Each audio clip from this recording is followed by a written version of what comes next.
به شهر استکهلم در کشور سوئد خوش اومدید. این شهر از مجموع 14 تا جزیره تشکیل شده. ما اومدیم اینجا احساس کردیم که قشنگترین شهر اروپایی است که توی این سفر اروپاییمون رفتیم. الان توی 11مین کشورمون هستیم از سفر اروپاییمون و خیلی از اینجا خوشمون اومد و 3مین کشورمونه توی اسکاندیناوی. بریم با هم دیگه این شهر پرجزیره زیبا رو ببینیم.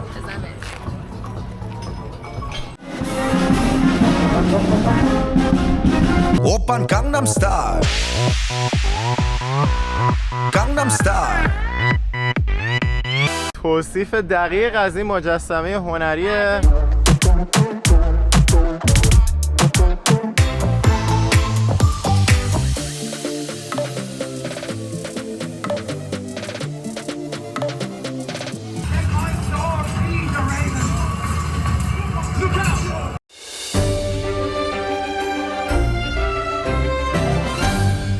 اومدیم اینجا ماشین اجاره کنیم از سیکس و دیگه داریم ماشینامون رو میذاریم. یه ماشین SUV گرفتیم، ماشین SUV سفید. این قراره باهاش پاشیم بریم استکهلم. حدودا 8 ساعت هم راه داریم.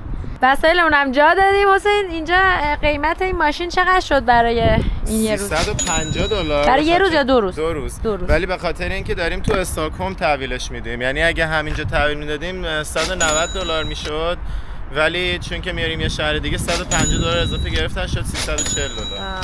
خیلی هم عالی. یه دونه ماشین آودی SUV هم هست. بزن بریم که کلی کار داریم. استکهلم منتظر ماست، بیا تا برویم.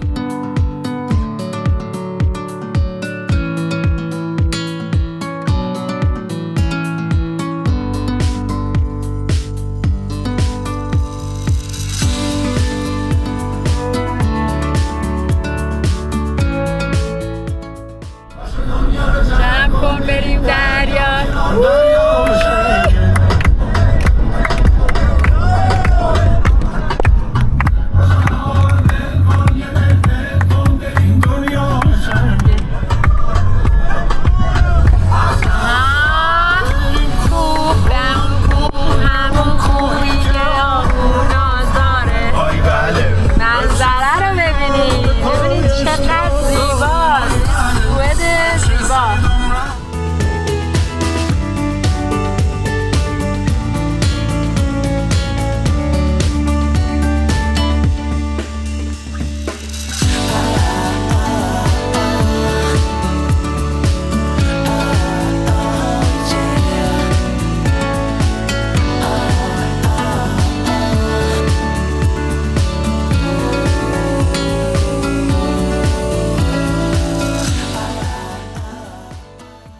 این جزیره‌ای که الان از اون پل خوشگل رد شدیم بهش رسیدیم اسمش هست هلند. بالاخره با خاله ها کچاپ کردیم. از صبح همینجا داشتیم دنبالشون میدویدیم، بالاخره پیداشون کردیم و اینجا پر آسیابادیای خوشگل کم آدمو یاد هلند میندازه. اینجا الان 4 ساعت با شهر مالمو و 4 ساعت هم با شهر استکهلم فاصله داره. دقیقاً وسط راهیم. جالب نگاه کنین، بالاش هم میشه رفت. از این ور پله داره.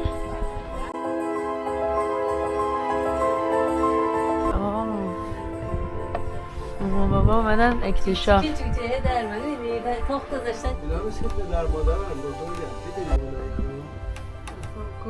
اون لبه آره. اینجا یه آسیابادی متروکه است. قبلا حالا استفاده می شده ولی الان حالت مثل موزه تور داره، گذاشتن برای توریستا. جالبه، این قشنگ آسیابادیه.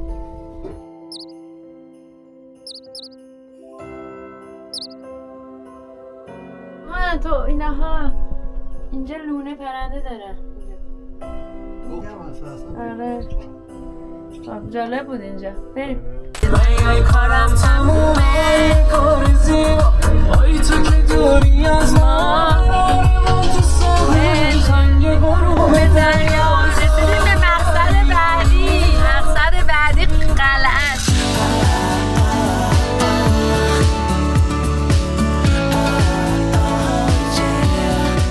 اینجا اسمش هست قلعه بورگهولم.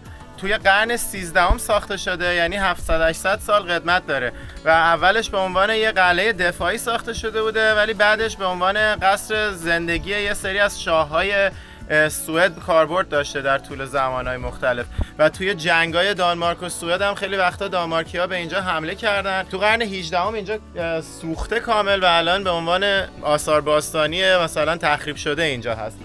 بلیط ورودیش هم نفری $12.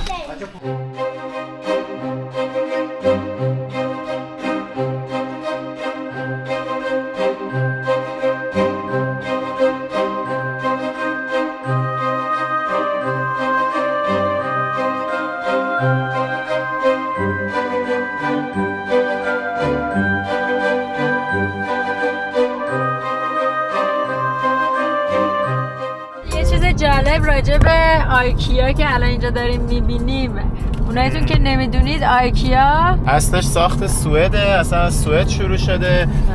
حتی توی دانشگاه‌های سوئد خیلی‌ها روی سیستم‌های مثلا لاجستیک آیکیا کلی تحقیقات انجام میدن. تو دانشگاه لاند تو راه استاکهلم اومدیم از بغلش رد شدیم که از بهترین دانشگاه‌های سوئد و خیلی از مهندسا اونجا اصلا موضوع تحصیلشون اینه که این آیکیا رو چجوری چیدمانش رو بهینه کنن و چجوری مهندسیش کنن که آدما بتونن راحت‌تر خرید کنن توی آیکیا.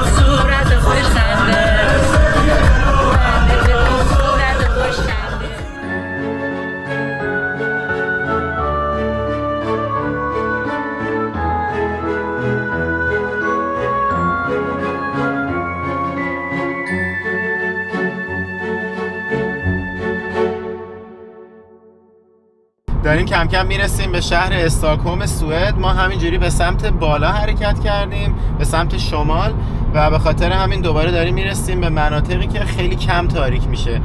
یعنی به اندازه اسلوی نروژ نیست عرض جغرافیاییش، اونجا که دیگه خب اصلا کلا هیچ وقت کامل تاریک نمیشد این موقع سال، ولی استاکهلم هنوز یه ذره از اون جنوبتره، ولی بازم چون اومدیم سمت شمال میرسیم به این حالتی که شاید مثلا یه ساعت تاریکی رو تجربه کنیم و بعد دوباره هوا گرگومیش میشه و میره سمت روشنایی. الان ساعت 9:15 شبه، دقیقا 9:15 شبه و همچنان روزه، مثلا که میگیم فقط میره دورمون میچرخه دیگه. ماشینو دادیم نیکا یکم رانندگی کنه، منم نشستم اینجا مشغول کارم، هم صفحه‌شو بستم چون نباید تو دوربین نشون بدم. ساعت 11 شبه، بالاخره داریم غروب رو میبینیم. چه غروب قشنگی هم هست. همین الان رسیدیم به هتلمون، هتل سیتی باکس. اینجا یه پسکودیه که برامون میزنن، بعد واردش میکنیم و میتونیم چکین کنیم که البته خب ما چون خیلی دیر رسیدیم این چکین مدلش کار نمیکنه. There must be a payment done, so if somebody has the card, so... چکینمون رو کردیم. این هتل خیلی نوعه، به نظرم قشنگ تازه ساختنش، بوی نوعی میده. بریم داخل اتاق رو ببینیم با هم. و این هم از اتاق. آره همونطور که حدس می‌زدم خیلی اتاق نو ترتمیزیه. بریم قسمت دستشویشم با هم ببینیم. دستشوی حمومش خیلی همه چی سبک مدرن داره تو این هتل. دیشب خیلی خسته بودیم تا اومدیم افتادیم. من افتادم. تا 6 صبح داشتم، 6 خورده صبح داشتم کار میکردم و الان 2-3 ساعت خوابیدم. آره. پا شدیم بریم بگردیم. آره اونم رو به چه منظره پا شدیم؟ منظره خلیج. به به، مامان بابا هم آمادن، بریم شهر استاکهلم رو کشف کنیم.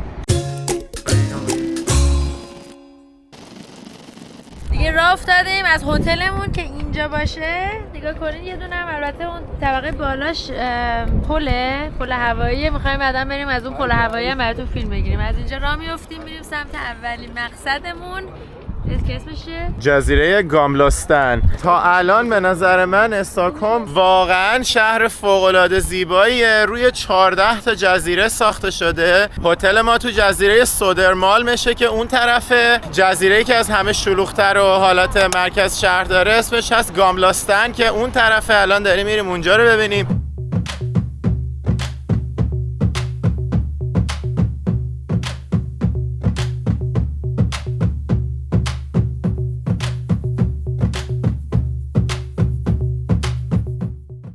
همین امروز سعی میکنیم 4 تا جزیره ای که از همه قشنگتره رو ببینیم از 14 تا جزیره استکهلم.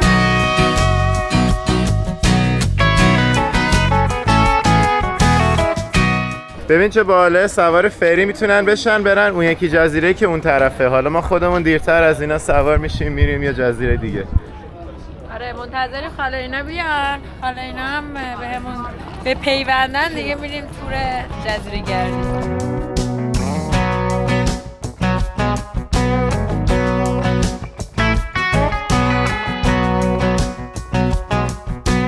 اینم پارکینگیه که دیشب با کلی مشقت اومدیم یه جزیره دیگه، یعنی از اون جزیره اومدیم این جزیره، ماشین رو اینجا پارک کردیم. بعد اسمش هم راز بقاه.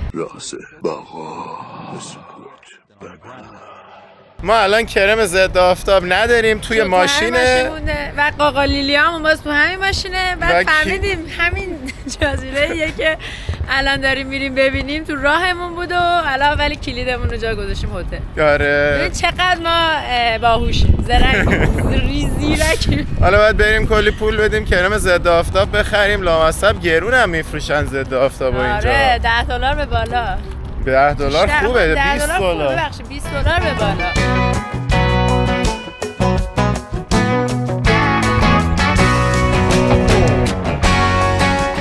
این مجسمه که میبینین اینجا داره جولون میده کینگ گوستاو سومشونه.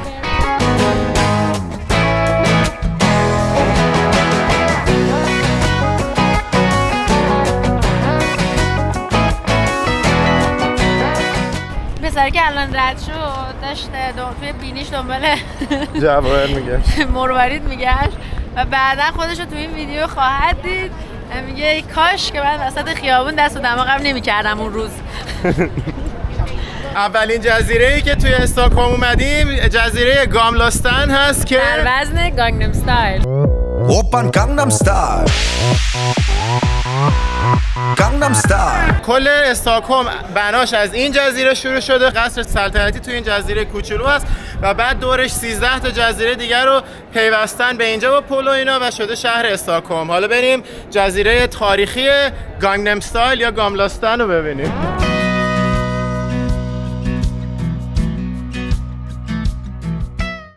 خرابه‌ای که پشت سر من می‌بینید پر پلاستیکه، اینجا رویال پلسه، قصر ملکه.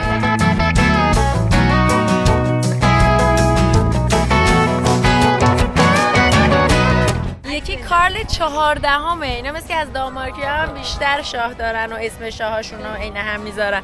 اگه ولاگ دانمارک رو ندیدین پیشنهاد میکنم حتما ببینین، اون ولاگ خیلی جذابه. اینم در اصلی موزه جایزه نوبل. محوطه قشنگی هم داره، پر این خونه‌های رنگی تابتاست.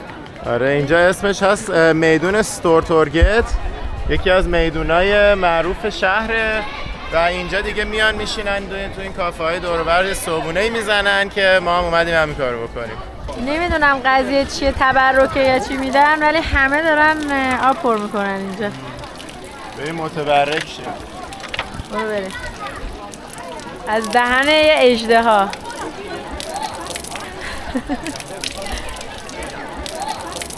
چطوره آبش؟ خوشمزه است.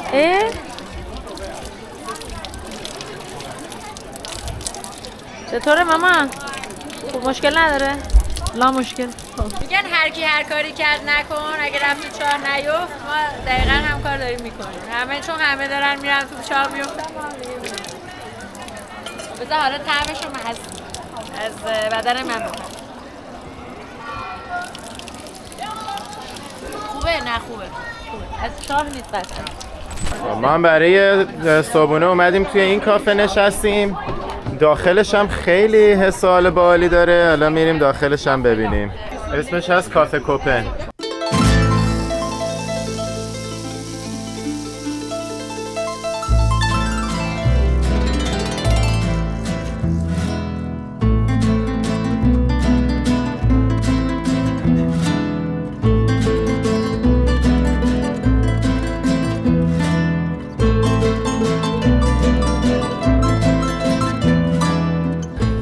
یکی هم مال خودشونه، اینم یه کافی شاپ دیگه.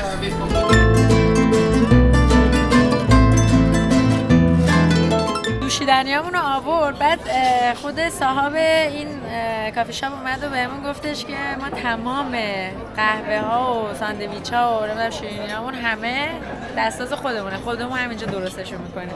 ببینین چقدر هم قشنگ و زیبا.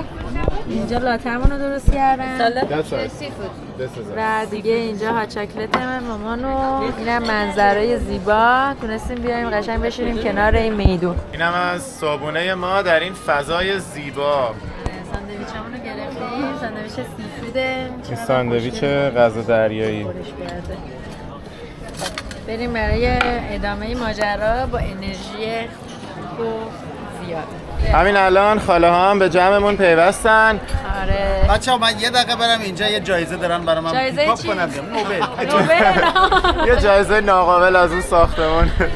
بریم ما هم اینجا نشستیم. بریم بگیریم بیاریم. یه 10 دقیقه بیشتر طول می‌کشه. آره. بچه‌ها ما تازه فهمیدیم که اینجا این ساختمونایی که نشستیم متعلق به خود کینگ و خود شاه و خیلی خیلی معروفه اصلا، یعنی خیلی قدیمیه و دیگه حالا ما منتظریم که کیکمون هم بگیریم و بریم بگردیم. واو. به ببین. بچه‌ها میگه اینو تو سوئد حتما باید بخوریم. آره سوئد. وای ببینید چی گرفتن برامون. This is our famous hot chocolate. This is cinnamon bun, typical Swedish cake. And this is princess cake. That's also typical Swedish cake. سوئدی. It's our specialty, chocolate bun. We do everything ourselves. All the cakes, we have more. Blueberry pie, chocolate cake, carrot cake, white chocolate cheesecake, nuts and caramel. And also the hot chocolate, we mix it ourselves. Wow, nice. So you said how old is this building? It's from 15th century. Wow, almost 300 years old. 700. No, sorry, 700. And you said you bake everything by your Yes, group, it's our own right? recipe. So you saw the cakes, you film it. Everything is our own recipe. Wow, very interesting. It's Cafe Koppen. Cafe Koppen. Yeah, and we have also chocolate Koppen. همه اومدن اینجا رفتن دستشویی. به ما گفتن برین زیر زمینش هم فیلم بگیرین. من برم ببینم چه خبری که انقدر همه تعریف کردن. اوه ببین کی اینجاست. من تو زیر زمین قایم شده.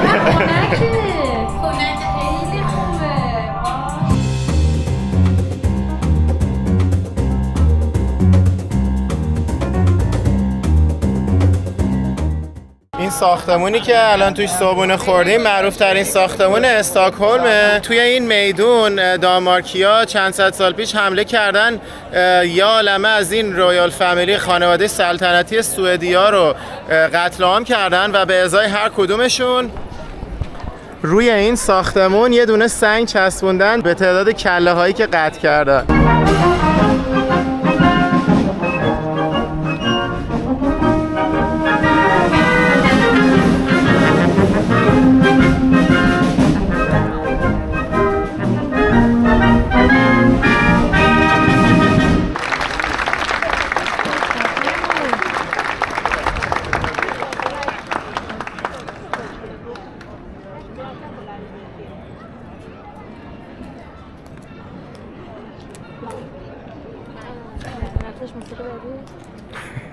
کنسرت هایی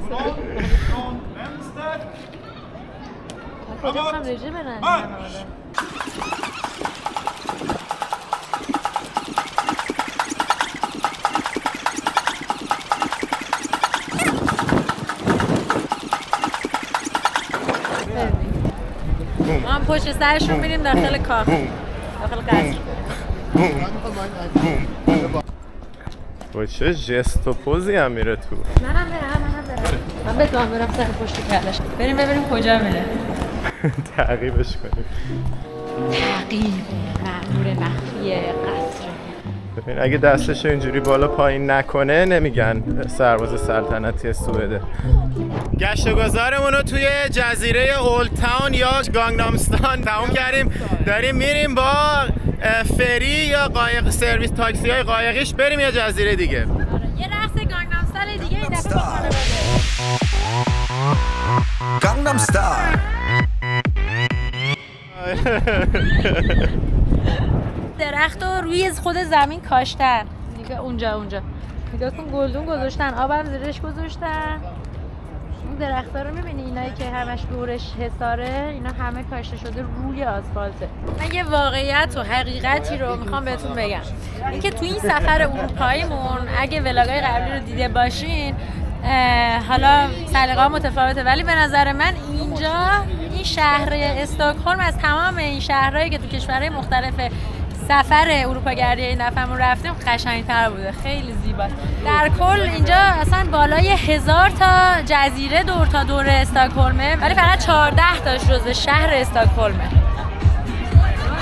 اینو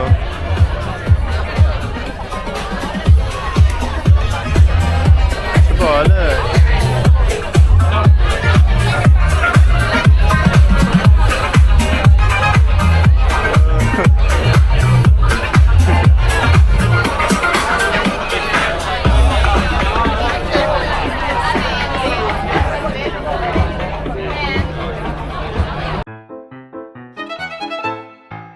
اما سروش میخوان توضیح بده این مجسمه قضیهش چیه؟ این بودا رو با پری دریایی میکس کردن، بعد یارو دنتیست خوبی هم نداشته، دندوناش هم کرم خورده ولی خیلی خوبه. توصیف دقیق از این مجسمه هنری شهر استکهلم. نگاه مسئله‌شو داره به رخ میکشه. اومدیم که با این قایق عمومی بریم سمت اون یکی جزیره موزه ها. بلیت سوار شدن این سرویس حمل و نقل آبی نفری $4 بود هر طرف، یعنی یه طرف $4 میریم، بعد اگه بخوایم برگردیم دوباره $4.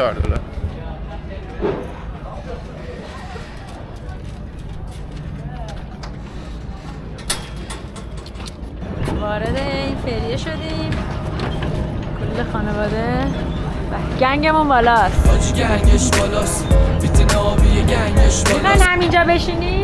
یا میخواین تو بشینی؟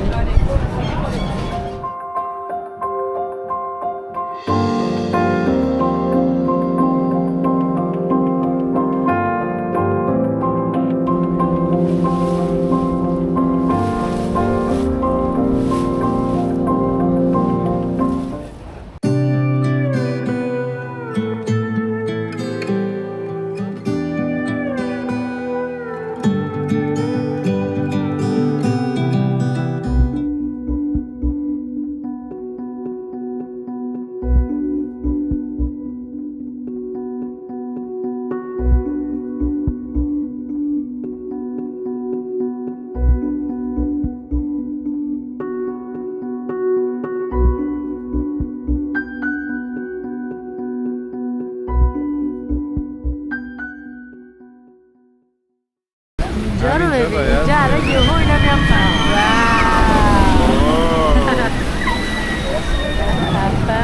اینو اینجوری گذاشتن که تا قایقه میاد اینا برن که ما هم هوس شیم خودمون گول بخوریم بریم. هوس شیم یا هوس کنیم؟ هوس کنیم. من که هوس شدم. چقدر خفنه. اینو ببین. چه جالب، اینم تیولیه، مثل همونی که تو دانمارک بود و دومین قدیمی ترین شهربازی دنیا بود، اینم به همون اسم گذاشتن.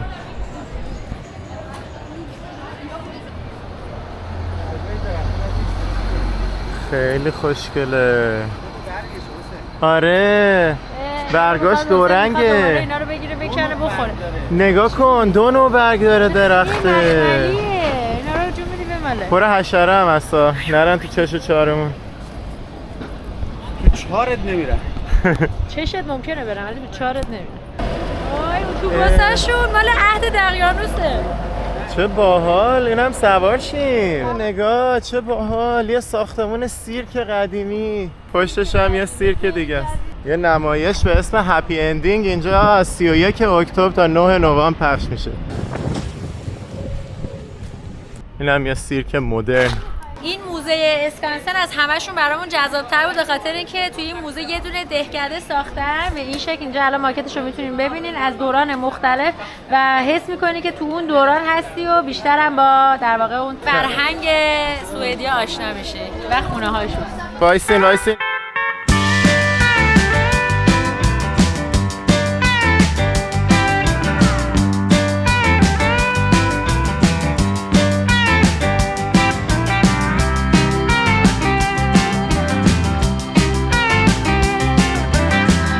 اینجا میتونین انواع اقسام ماهی‌های خارق‌العاده و متفاوت سوئد و از دنیاهای دیگه هم ببینید، کشورهای دیگه. از دنیاهای دیگه؟ دنیاهای وارونه.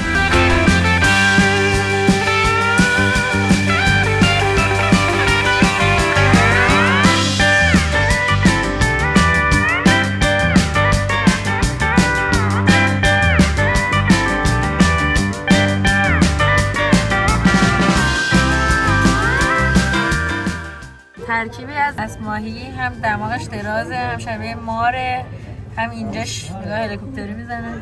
نگاه چه باله، واقعا انگار ماهیه تو هوا داره بغلت پرواز میکنه.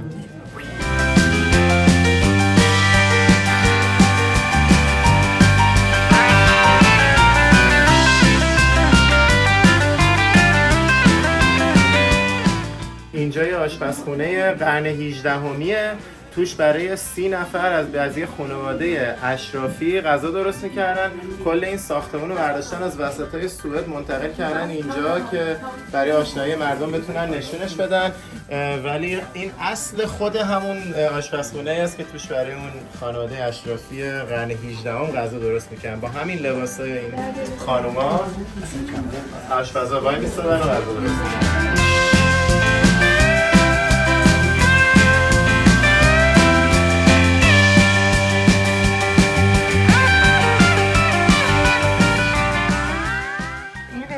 واقعا روشنه، قشنگ گرماش میزنه. اینجا مثل که آتیش روشن کرده بودن، یه سری چیزا پخته بودن. این برم مثل که اتاق خواب خود آشپزاست، هم اینجا زندگی میکردن و کار میکردن.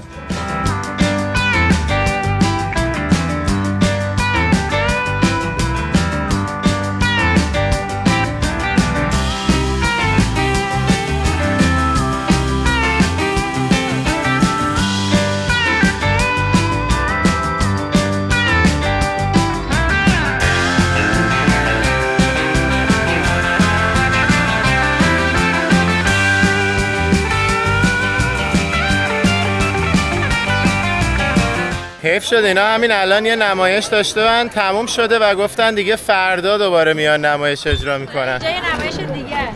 آره حالا اینا یه نمایش تئاتر، بریم ببینیم این چجوریه. Han har ju inte kopplat in gasen och den har inte tagit sig. Ja, jag menar inte vara uppnosig, men jag kan inte låta bli att tänka att det måste vara någonting bra. Jag är här för att tvätta. Jag är tvättektarmaskin. Jag är här för att sätta trubbel i din rutin.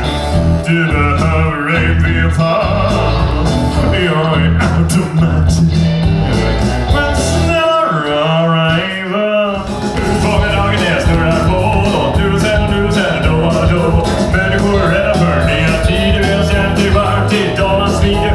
Sätta på ett yrke, karriär. Jag kan inte lova dig att du blir miljonär. Och vi slutar att tvätta för hand. Kom igen sakta, bli som min man. Tänk om min man blir mer som en kvinna.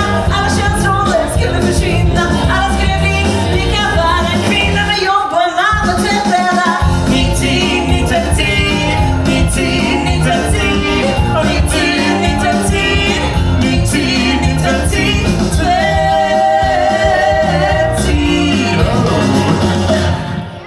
خب نظر شما چی بود راجع به نمایش؟ اما من چرا انگلیسی رو برعکس صحبت می‌کردن.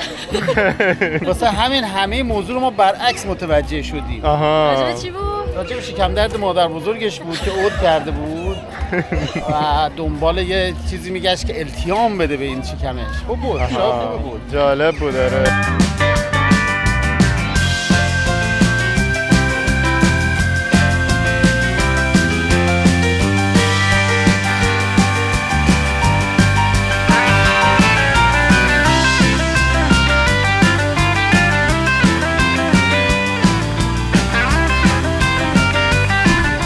حالا میریم وارد محوطه این کلیسای قدیمی بشیم که کندن آوردن اینجا.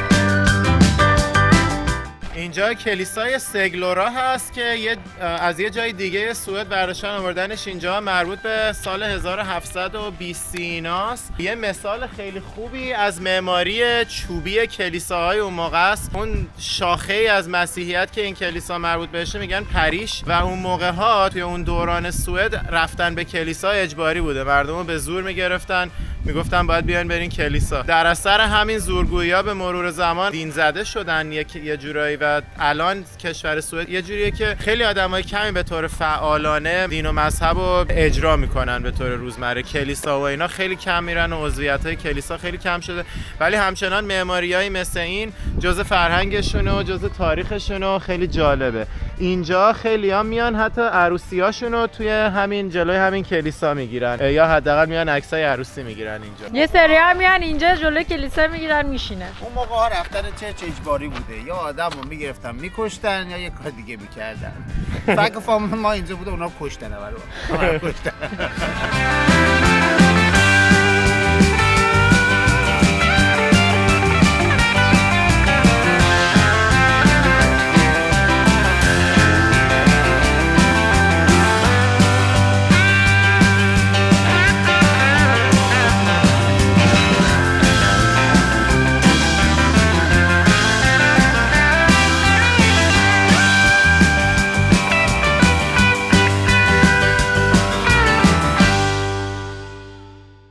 ساخت قرن 18 ولی اواخر قرن 19 آوردنش توی این پارک و اولین خونه‌ایه که آوردن توی این پارک و اصلا این پارک از اونجا شروع شده. برام خیلی جالب بود که اینجا رو این پارکی که گذشته سوئد رو در واقع داره نشون میده و تاریخ سوئد رو داره نشون میده مال انقدر وقت پیشه. 130 سال پیش این پارک ساخته شده. تو همون دورانی که صنعتی شدن کل دنیا شروع شده بوده میان این پارک رو میسازن، چون که خیلی‌ها نوستالژی گذشته بهشون دست میده. انقدر که ماشین‌آلات و نمیدونم دم و دستگاه و تکنولوژی اینا زیاد شده بوده، یه سری آدما میگن ای بابا اون دورانی که ساده بود بهتر بوده. و همون موقع سال 1890 میان این پارک رو میسازن که آدما بتونن بیان اینجا حالت قدیمی‌تر رو تجربه کنن و بعد 130 سال هنوز این قضیه پابرجاست و این اولین خونه‌ای بوده که آوردن تو این پارک. اینم برج پردابلیکه که خیلی حالت نمادین داره توی این پارک، به سبک برجای قدیمی ساختنش که استحال نوستالژیک رو توی این پارک بیشتر ارائه بده. اون بالا هم مثل اینکه میشده رفت منظره کل پارک رو دید، ولی الان کسی اون بالا نمیبینم، احتمالاً باز نیست فعلا.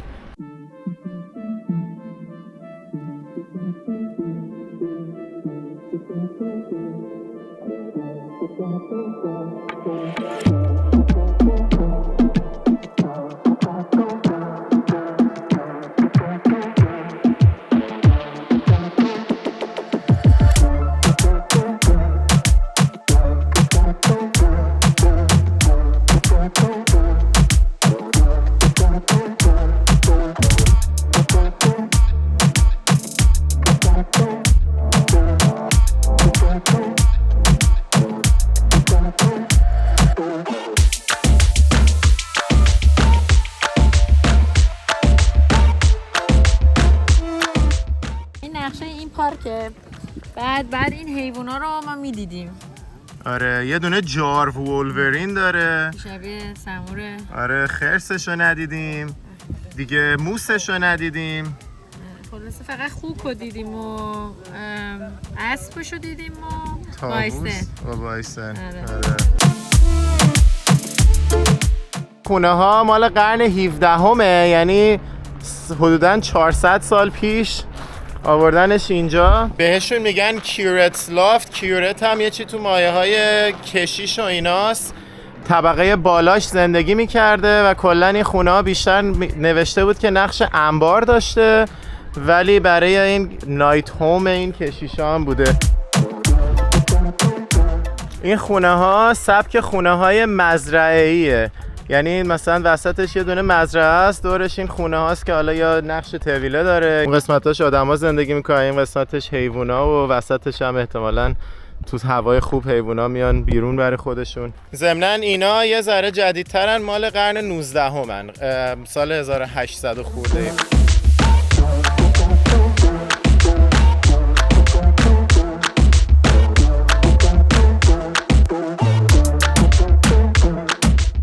به این سنگا میگن رونستون، مال دوران وایکینگاست، قرن 11 هم. این وایکینگا وقتی یکی از نزدیکانشون میمرده یه دونه از این یادبودا براش درست میکردن و یه چیزی به یادش همینجوری با همین خطی که میبینیم روش مینوشتن و میگن که حدوداً 2500 تا از این سنگا هنوز توی کشور سوئد وجود داره. این هم یه خونه نه چندان قدیمی، مال سال 1905. رسیدیم به باغ رزش، گوشه غربی این پارک زیبا. یه قسمت‌هایی از شهر هم میشه دید از همین جزیره.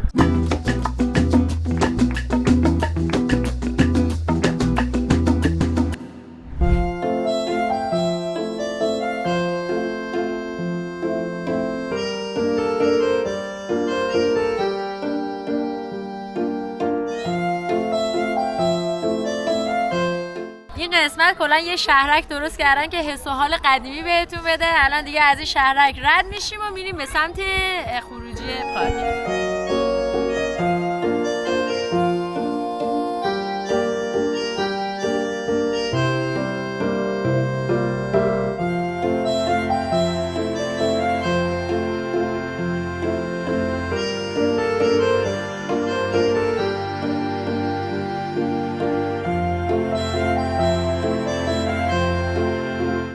یه دونه پمپ بنزین قدیمی داره، اینجوری هی میزدی تا سوختش بده.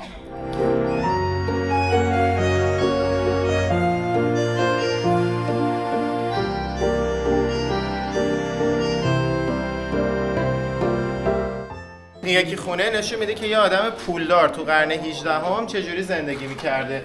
این خونه رو از یکی از جزایر جنوب سوئد برداشتن آوردن اینجا. بعد میگه تازه خیلی از تزییناتش رو از جاهایی مثل کوبا برداشته بوده و آورده بوده برای خودش.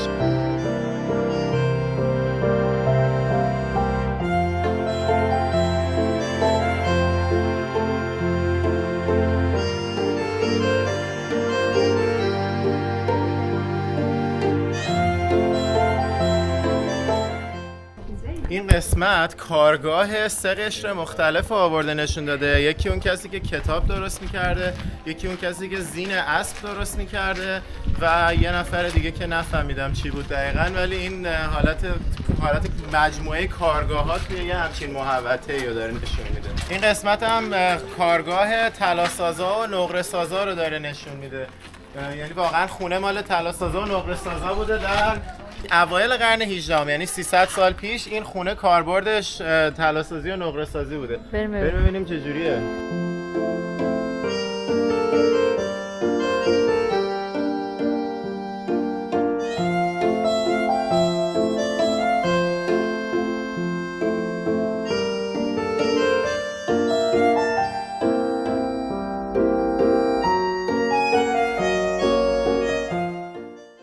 وسایلی که استفاده میکردم برای طلاسازی.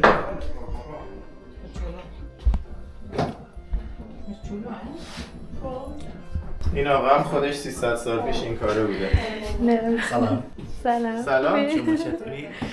شما چطوری؟ خوبی؟ I have Iranian people in my family. Oh, nice. Also my sister's husband is from. Oh. So I have a lot of Persian people in my family. چه باحال. این آقا دامادش ایرانیه، مثلا که سری کم فارسی بلده. I know a little bit, not much. But you said it in a very good accent. Thank you. Yeah, they used to call me Tuti. Tuti. And what's your name? Malte. Malte. Nice meeting you. من صد توتی باحال خیلی رمزه. So did you work here as a goldsmith 300 years ago? I hope so. In previous life, but yeah, I am a real goldsmith myself. Oh really? So Wow. I can actually use this workshop, so I made all this stuff there. Oh, very I nice. can actually use it, so that's kind of cool. آه اینا رو میگه خودش ساخته. 200 years old, like you see. نگاه چه خوشگله. Awesome. Yeah, it's super cool. It's a good feeling. Yeah. Like all the tools and methods are pretty much the same. Not much of happening, so Nice. it's cool feeling. Interesting. میگه که من خودم واقعا طلاسازم و دقیقا با همین ابزار کار میکنم و طلاسازی میکنم. همینایی هم که اینجا هستش خودش ساخته. آره.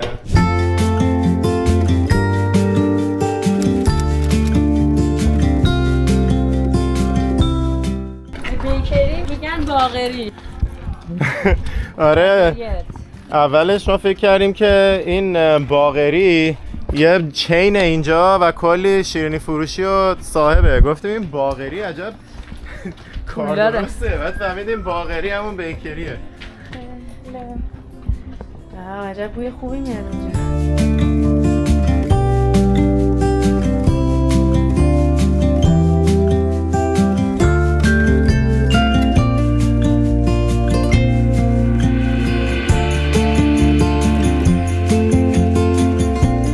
اینجا پاتریه. اینجا سفالگری میکنه.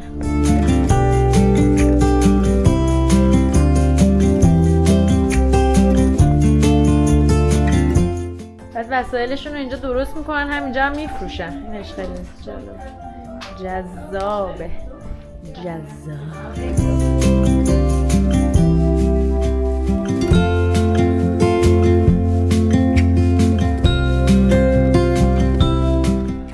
اینجا هم که منظره شهری داره، رستورانه. نگاه کن اینجا داره پاتری میکنه خانومه. هری پاتری. نه داره میشه. Hello, how are you? You doing pottery? No, not now. I'm preparing clay for tomorrow. Clay for Try tomorrow. pottery. Yeah. Nice. Preparing this. We call this glass in Swedish. Little amount of clay. Yeah. That's interesting. داره مواد خام کوزه‌گری آماده میکنه.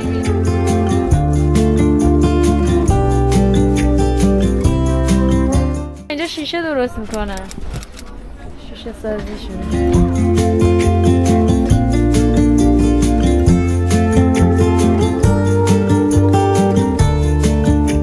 کلی کلاسای شیشه سازی هست. آره به اسم چیهولی.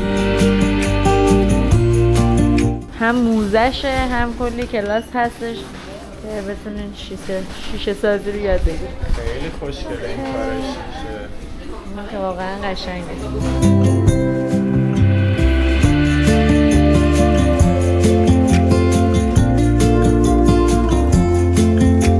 این 885 88 دلار.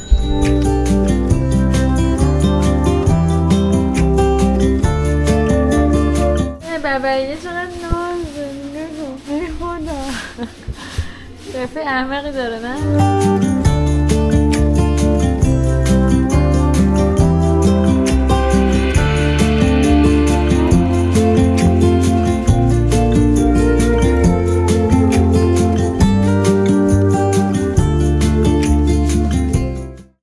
واو اینجا کارگاه همین ساختن چیزای شیشه‌ایشه.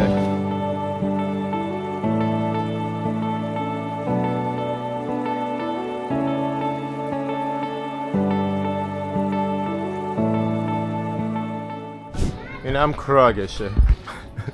اگه گفت این کراگ چیه؟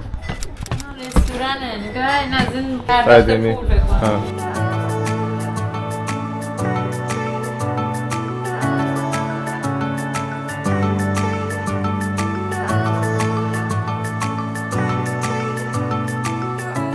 Hello.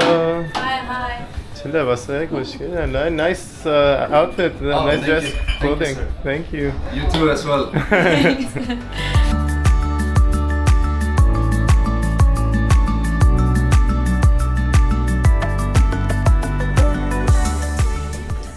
تازه اینجا ادامه بدی کارگاه مهندسی و کارگاه مبلمان و اینا هم هست. در ادامه بری پایین که دیگه حالا ما به قرینه معنوی حذف میکنیم و اینوری میریم.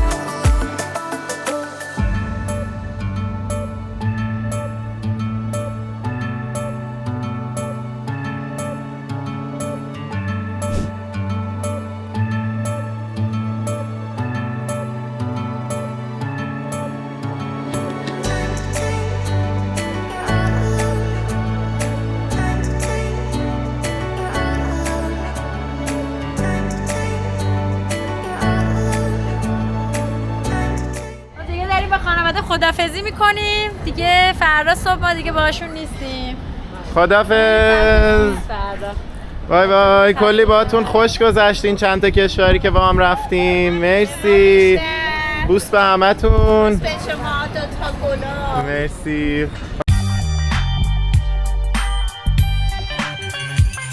خدافظ. بای بای.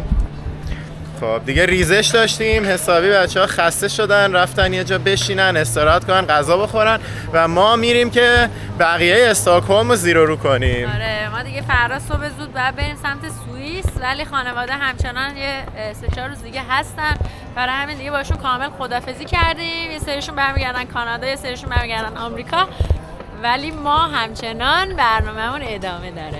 آره بریم حالا بقیه استکهلم. این مرده همچین وایستاده زل زده به اعضای این خانومه که آدم فکر میکنه واقعیه، ولی نگاه کن.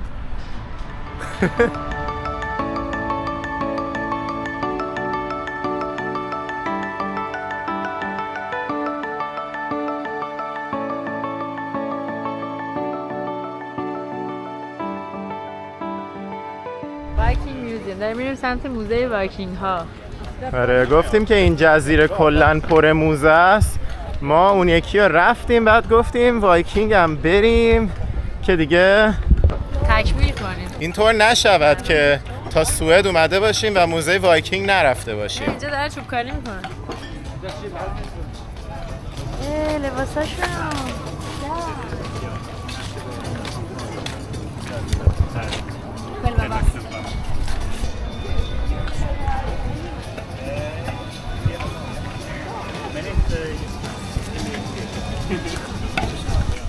نوشته Viking at work. Ask what I'm doing. Can I film you? Yes, sure. So what are you doing?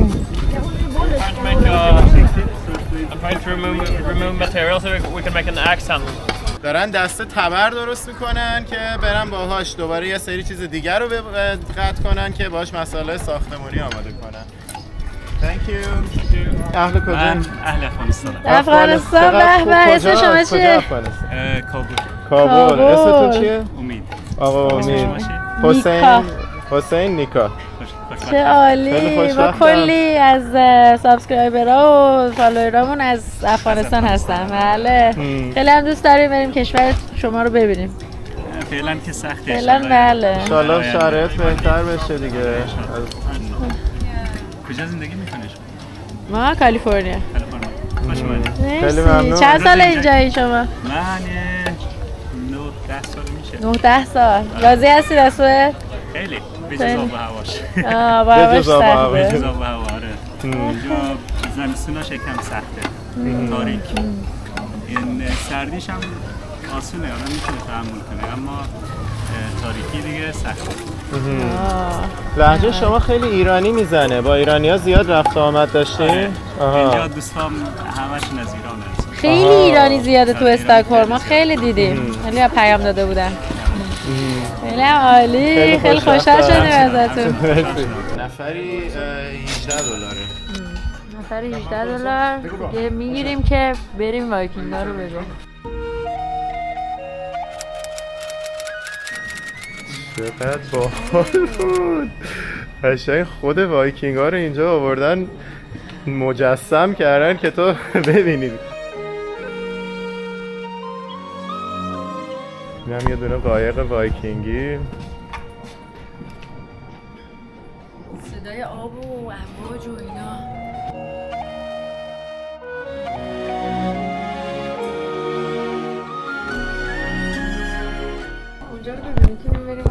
کلاه زندگی رو بپوشن.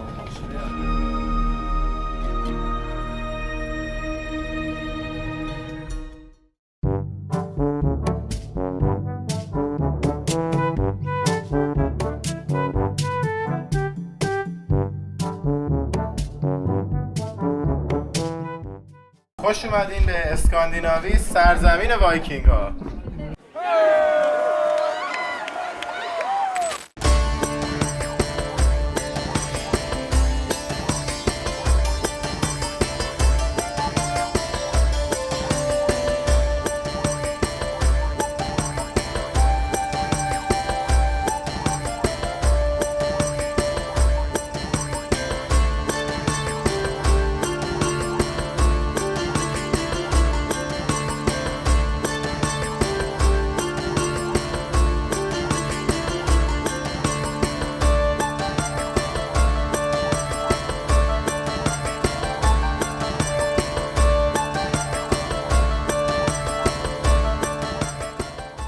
کلی از این خدایان افسانه‌ای از افسانه‌های وایکینگ‌ها اومدن، مثلا تور یا همون ثور که توی اونجرز میشناسیم تو فیلم‌های مارول از افسانه‌های وایکینگ‌ها اومده.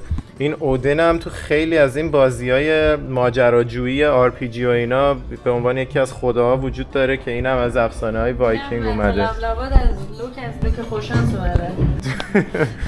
اینا رو دیگه نمیشناسم ولی اون دوتا اولی رو خوب میشناختم. اینم که هل احتمالاً همون اسرائیل ورژن زنونه. اینا ملکه دنیای وارونه، دنیای زیرین.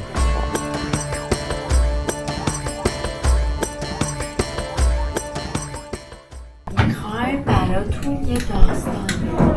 If you didn't understand much of the sentence, that's okay. The language isn't even Swedish. Oh well, Swedish has sounded like that for about 800 years or so. Can anyone guess which language it was? Do the Vikings wear horns on their helmets? No! You did the first guess.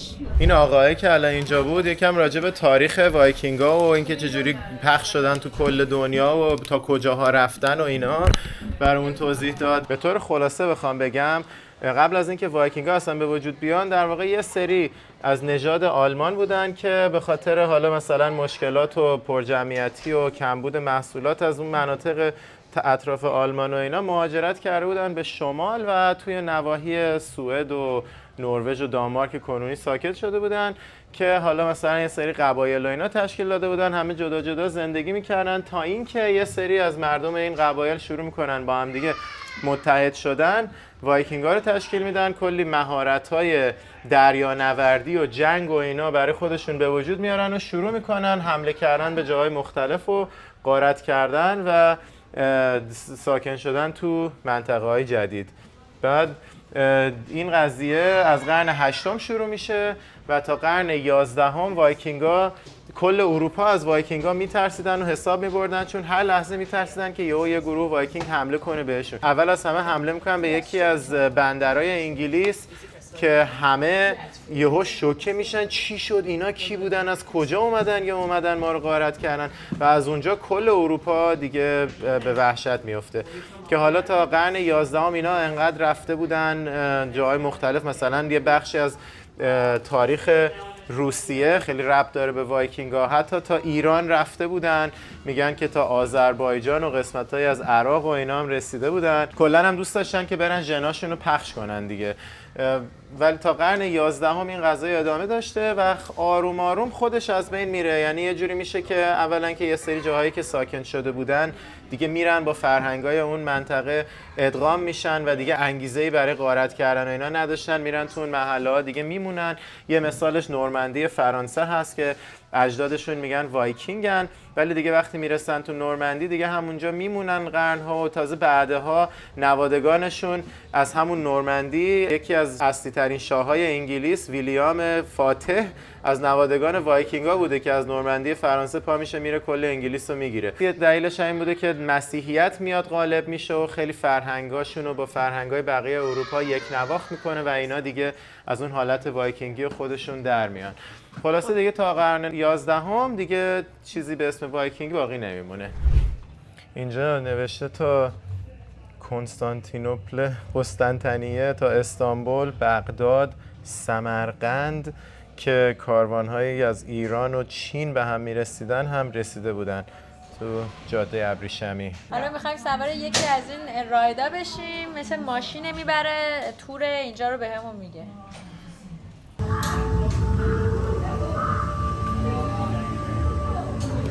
Let me tell you what happened with me, Ramsford, and my husband Harold. It's all about brutality and death. توی این داستان این خانومی که میبینین داستان شوهرش هارولد رو بازگو میکنه که به خاطر دخترش میره دنبال خریدن نقره، ولی در نهایت مجبور میشه با وایکینگا همکاری کنه. میگه که اینا اول یه مزرعه داشتن و خوب و خوش بودن تا وقتی که شوهرش هارولد انقدر درگیر مشروب خوردن و عیاشی میشه که بی پول میشن. زنه بهش میگه اینجوری پیش بریم مجبوریم دخترمون رو شوهر بدیم به یه آدم نااهل که از این شرایط در بیان، و اگه میخوای اینجوری نشه باید بری حداقل 3 تا بشکه نقره گیر بیاری. بیا یه سری برده و چرم بردار، دریانورد دور خودت جمع کن و ببر سمت شهر کونوگورد دنبال نقره. کونوگورد نزدیک کییو اوکراین امروزی بوده. قبل از سفر جادوگر پیشگو بهشون میگه که من تو تاله‌اش دزدیده شدن نقره‌هاشو میبینم.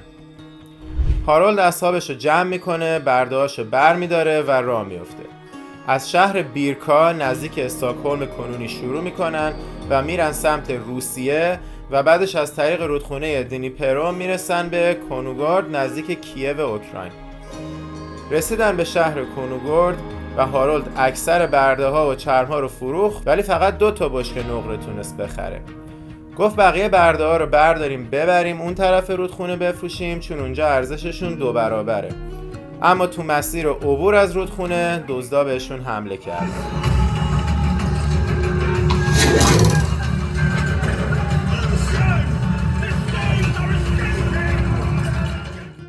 همه چیزش از دست داد، اکثر اصحابش، نقره ها و برده ها. از اون طرف زن و بچهش داشتن از گشنگی میمردن. بالاخره هارولد و چند تا از یاراش رسیدن اون طرف رودخونه، ولی دیگه هیچی نداشت بفروشه. مجبور شدن تو ارتش امپراتور بجنگن که بتونن دستمزد بگیرن، اما فقط 1 کیسه نقره عایدشون شد. در جستجوی یه راه حل دیگه مسیر رو کج کردن، برگشتن سمت سوئد امروزی و رسیدن به هدبی توی دانمارک امروزی. اونجا پیوستن به جمعیت وایکینگ ها و با همدیگه به غارت مشغول شدن. آخرش وقتی برگشت خونه با 6 بشکه نقره برگشت خونه. اما دزدان دریایی بهشون حمله کردن و دزدان دریایی رو هم شکست دادن.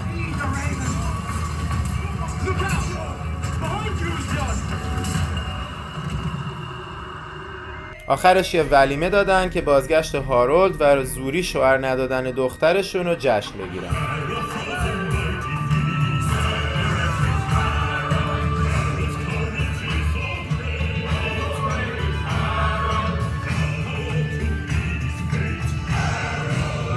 حسابی لذت بردیم از این برنامه. چطور به نظر چی بود؟ جالب بود. داستانه یه نفری که میره برای دخترش یا برای خانواده‌اش دنبال نقره، آخرش سر از همکاری با وایکینگ‌ها در میاره.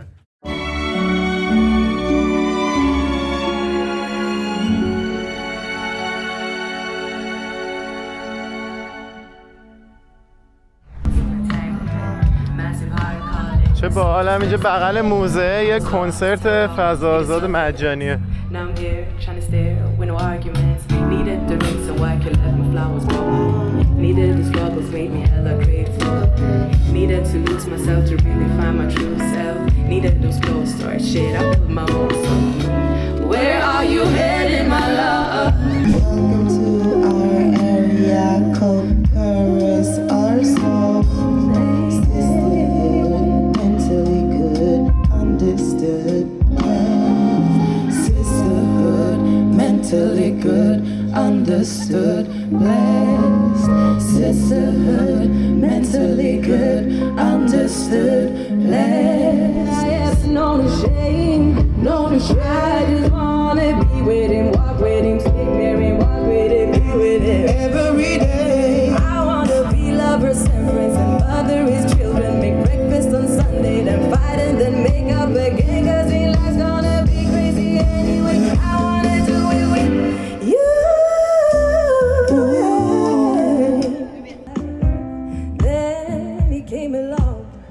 It's so natural to make a lie. He's a perfect compliment. I'm a boss in my world. But when we're together, he just makes me feel like his girl. He's giving me love so steady. He touches my heart. Now I'm ready.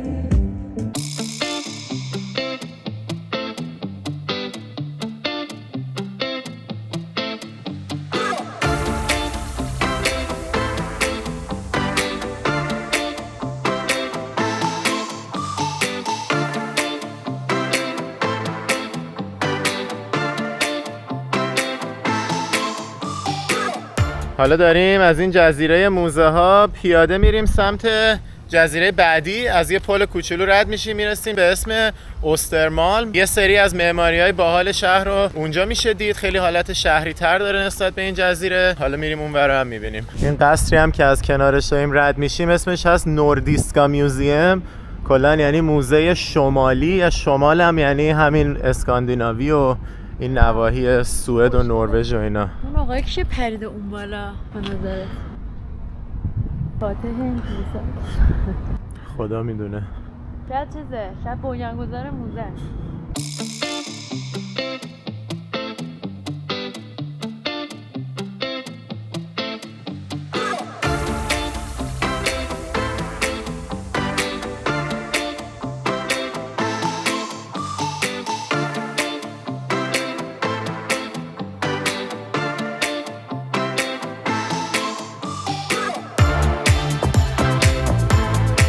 این هم یه کلیسایی که یه اسمی داره که ما گفتیم باید توی یونان می بود نه توی سوئد. حالا اسمش اینجا براتون می نویسیم خودتون می فهمین چرا. و اگرم ولاگای یونان رو ندیدین مخصوصا آتن ببینین متوجه میشین چرا اینو میگه. نبینین با پدر مادراتون نبینین.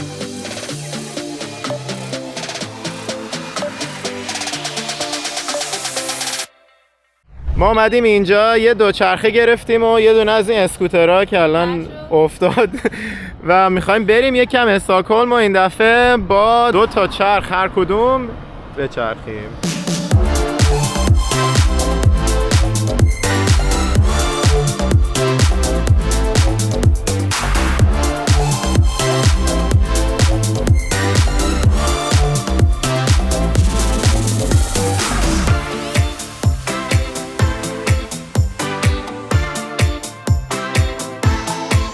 بالاخره این تجربه دوچرخه سواری و اسکوتر سواری رو تو اروپا رو کسب کردیم ما. یعنی همینجوری هم میرفتیم میدیدیم که چقدر خوبه تو این شهر آدم این کارو بکنه. چقدر فرنگشون جا افتاده این دوچرخه سواری و بالاخره ما هم اینو تجربه کردیم. آره خیلی خوشحالم چون آخه یه جوری بود که یا به برنامه‌مون نمیخورد با خانواده بودیم ولی الان دیگه بالاخره تجربهش کردیم.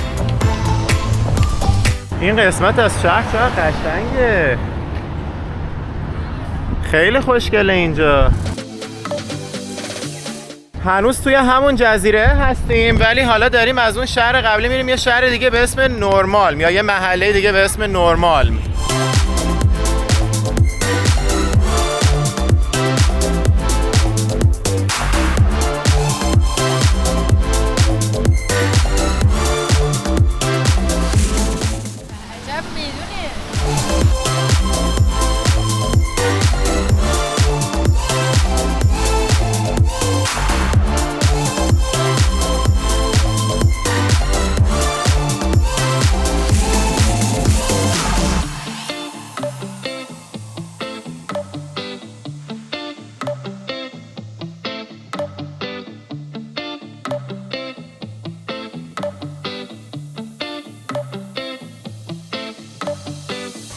اینجا جاییه که وقتی هوا خوبه ملت میان آفتاب میگیرن. الان ما ساعت 8:30 شب رسیدیم. اگه ظهر اومده بودیم الان اینجا پر آدمایی که دارن آفتاب میگیرن بود. ولی همین الانش هم اون طرف یه نفر با مایه داره میره تو آب.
دوستان ما اینجا رو که همینجوری رندوم بهش رسیدیم، چک کردم اسمشه که به شما بگم اگه خواستین بیاین. این پارک باحالی که ازش رد شدیم و انقدر خاطر خوبی برامون درست کرد اسمش بود رالامشوفس پارکن. حالا داریم از روی این پل رد میشیم میریم سمت جزیره بعدی به اسم لنگهولمن.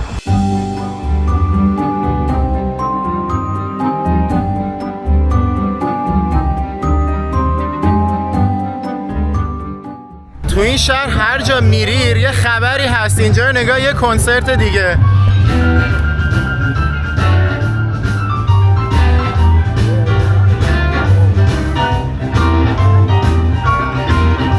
خواننده‌اش پشت درخت ما نمیبینیمش.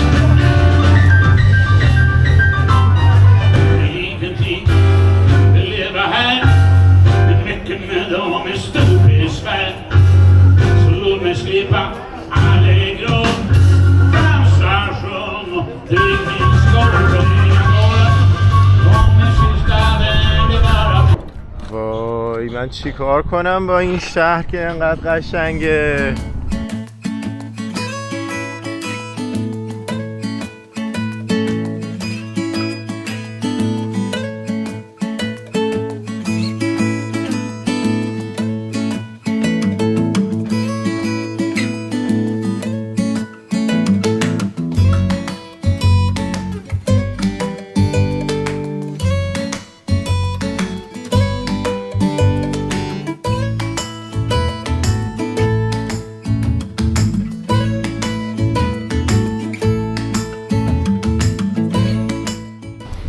ساحل لنگهولمن اینجا مردم میان و آفتاب میگیرن و میتونن شنا بکنن.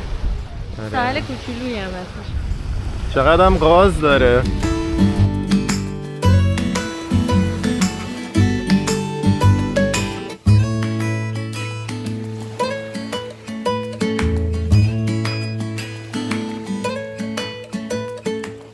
اسم ساحلش هست لنگهولمس بدت، شبیه اسم جزیره است ولی آخرش فرق داره.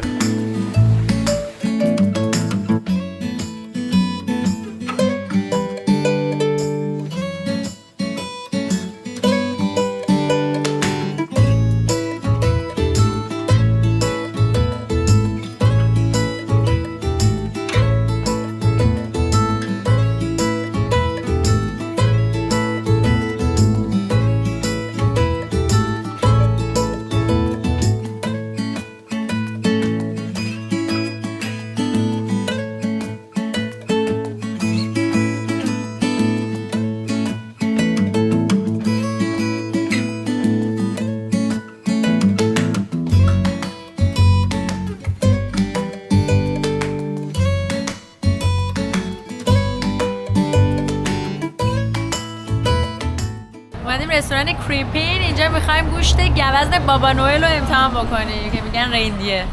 اینجا معروفه به، یعنی خیلی از رستوران‌ها اینجا دارن. توی سوئد خیلی غذای محلی و معمولی گوشت ریندیر، واسه همین ما هم خواستیم امتحان کنیم وقتی اینجاییم.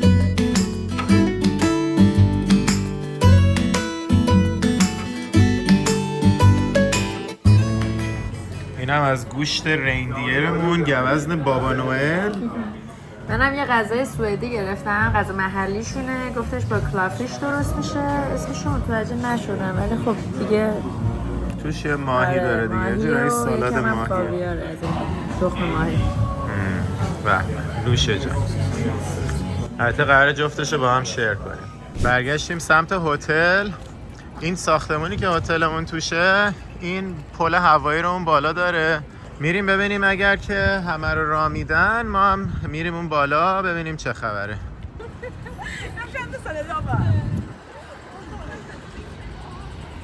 یعنی ما تا نیت کردیم پاشیم بریم بالا رو ببینیم و مامان بابا از هتل اومدن. اونا دقیقا همین الان می‌خواستن برن بالا بدون اینکه اصلا ما هم صحبتی کرده باشیم. داریم میریم سمت یه مقصد. خیلی باحال شد. سورپرایز خوبی بود. آره. تونستیم برنامه آخرمون تو سوئد رو با هم باشیم. زمان خوبی هم اومدیم، غروبه. ایوه. Hallo!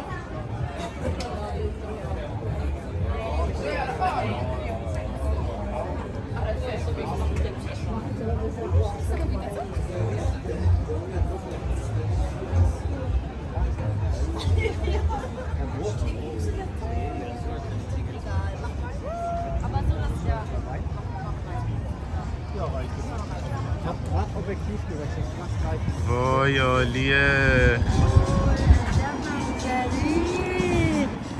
اصلا یعنی این شهر همین جوری هرچی توش زمان میگذرونی فقط لذت میبری. البته باز تاکید میکنم الان ماه جولای بهترین موقع ساله برای اینجا.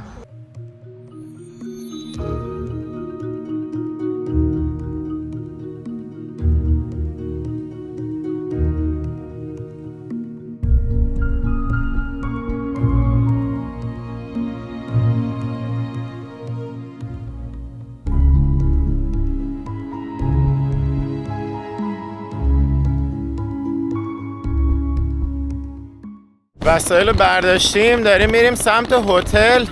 ساعت 4 صبح ولی هوا کاملا روشنه. نیکا هم اونجا خوابالو داره اون جلو راه میره. دیگه 2 ساعت بیشتر نخوابیدیم. پروازمون چون 7 صبح مجبور شدیم کله سحر تو روشنایی البته پاشیم بریم سمت فرودگاه.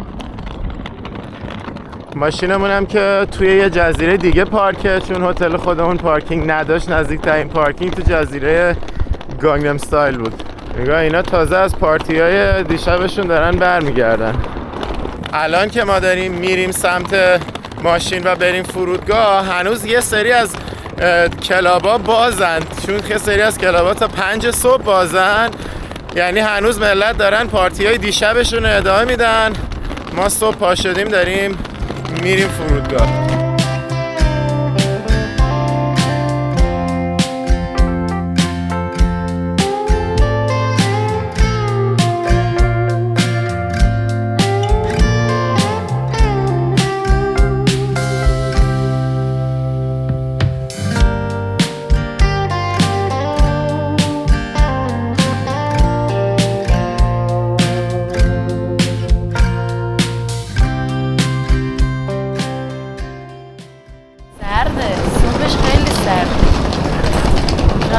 کاپشن رو پوشیدم افتخار.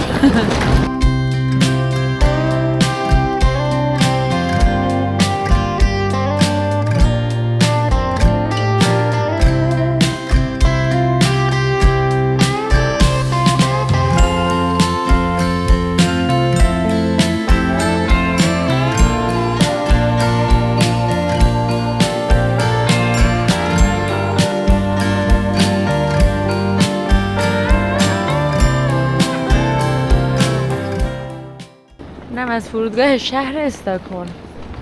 ولی فرودگاه ساده یا نه؟ آره. بعدم حواستون باشه این از اون فرودگاه هاست که واقعا پیشنهاد میکنم زود بیاین فرودگاه برای پرواز. ما شانس آوردیم زود اومدیم. چون خیلی پروسه داشت. اونجایی که ماشین رو تحویل دادیم باید اتوبوس سوار میشدیم یه فرودگاه بعد ترمینال 4 پیاده‌مون که کلی راه اومدیم تا اینجا.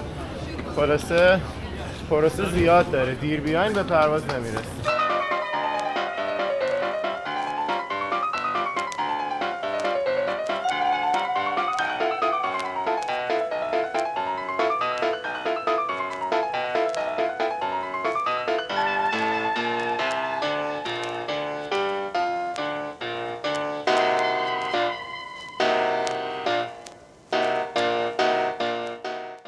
اینم لانج فرودگاه استکهلم. این دفعه هم تونستیم به موقع برسیم به لانجش و برای اونایی که تو ولاگای دیگه ندیدن ما به خاطر یه کارت عضویتی که داریم از طریق کردیت کارت چیس هر جای دنیا که میریم اکثر جاها میتونیم مجانی از لانجش استفاده کنیم قبل پرواز.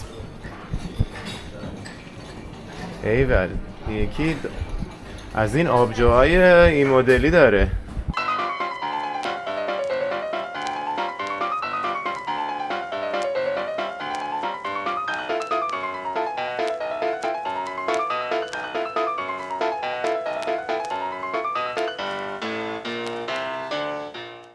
رسیدیم به کشور بعدیمون، کشور سوئیس. کشوری که خیلی برای دیدنش هیجان دارم و از اول شروع سفر اروپاییمون هم بیشترین هیجانم برای همین کشور بود. دیگه ولاگ کشور سوئد رو همینجا تمام میکنیم. اگه سابسکرایب نکردی سابسکرایب کن که کشور سوئیس رو هم ببینی.